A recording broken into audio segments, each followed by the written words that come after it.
Ukionekana unapaza sauti yako kusema amani, tuiombe nchi amani, uchaguzi uvuke salama, nchi hii Mungu aendelee kuilinda, maneno mazuri hayana vumbi hata kidogo.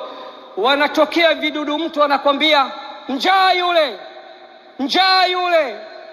Sasa mimi nauliza, wanaotutuhumu sisi tuna njaa tunapotekeleza wajibu wetu juu ya nchi yetu na kusoma aya za Qur'an kuhusu nchi yetu na hadithi za Bwana Mtume Muhammad sallallahu alayhi wasallam kuhusu nchi yetu, wapi tunapokosea? Hivi anaituita njaa aletwe hapa leo, asimamishwe na sisi tuangaliwe, nani ataonekana ana njaa? Kidogo tu utaambiwa umepewa bahasha. Mimi ninauliza swali, waandishi wa habari nisaidieni swali hili mulisambaze dunia nzima, nikiwa kwa Sheikh Abbas msikiti wa Mtoro. Na wale ambao wanaitakia nchi kila la shari, wanaoitakia nchi kila ubaya, nchi iharibike, ipasuke, kinuke, na wao wanapewa bahasha na nani? Ikiwa sisi tunaotetea nchi tunaonekana tumepewa bahasha, na nyinyi mnaokandamiza nchi mmepewa bahasha na nani? Namaliza, ni wahuni wachache tu wanaotusumbua katika nchi yetu. Na kuna kauli ya wahuni iliwahi kutrendi kipindi cha nyuma.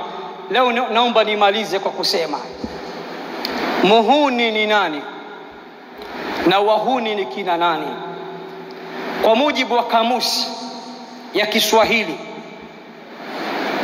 kamusi ya BAKITA toleo la pili, ukurasa wa 668, sikiliza wasifu wa muhuni na ndipo nitakapoishia. BAKITA wanatuambia muhuni ni mtu ambaye tabia yake si nzuri, wanaotaka kupasua nchi. Tabia hiyo nzuri mbaya, tabia mbaya, wahuni. Muhuni ni mtu ambaye hajaoa au hajaolewa kwa mujibu wa BAKITA. Tafsiri ya mwisho, muhuni kwa mujibu wa BAKITA, na BAKITA ruhusa munikosoe ikiwa nimewanukuu vibaya, muhuni ni mtu asiyekuwa na mahali maalumu pa kuishi. Amwajui wahuni ambao hawajulikani wanaishi wapi? Tanzania mguu mmoja, nchi za nje mguu mwingine. Mimi niseme wahuni ni wale wanaotaka kupasua nchi hii, kwa sababu pengine wana hati za kusafiria mbili, pasipoti mbili.